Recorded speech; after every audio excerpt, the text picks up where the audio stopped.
పశ్చిమాసియాలో యుద్ధ వాతావరణంతో దేశీయ మార్కెట్లు నేల చూపులు చూసే యుద్ధ సంక్షోభంతో చమురు ధరలు భారీగా పెరగ్గా సెన్సెక్స్ ఓ దశలో 2000 పాయింట్లకు పైగా పతనమైంది.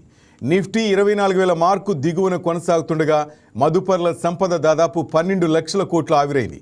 మధ్యాహ్నం సమయానికి సెన్సెక్స్ 1906 పాయింట్ల మేర క్షీణించి 77,011.97 వద్ద ట్రేడ్ అయింది. నిఫ్టీ 585.35 పాయింట్లు పతనమై 23,865.10కు చేరింది. అంతర్జాతీయ విపణిలో రూపాయి విలువ పడిపోయింది. డాలర్తో పోలిస్తే రూపాయి విలువ 92.25 వద్ద కదలాడుతోంది.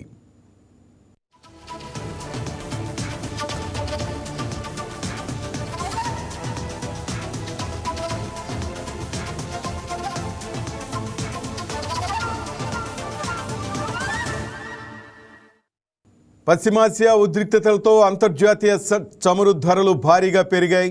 బ్యారెల్కు $100 మార్కు దాటాయి. దీంతో పెద్ద చమురు దిగుమతిదారులు ఒకటైన భారత్పై పెను ప్రభావం ఉంటుందని ఆర్థిక నిపుణులు అభిప్రాయపడుతున్నారు. మార్కెట్ల నుంచి విదేశీ సంస్థాగత మదుపర్లు తమ వాటాలను వెనక్కి తీసుకుంటున్నారు.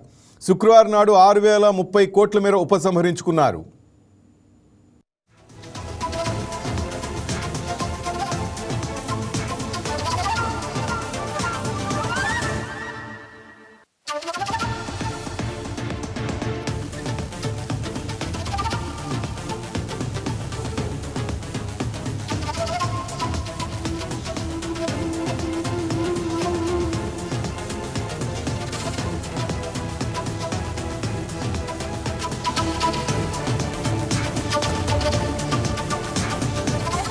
Please subscribe to YK TV Network. Please subscribe to YK TV. Please watch YK News.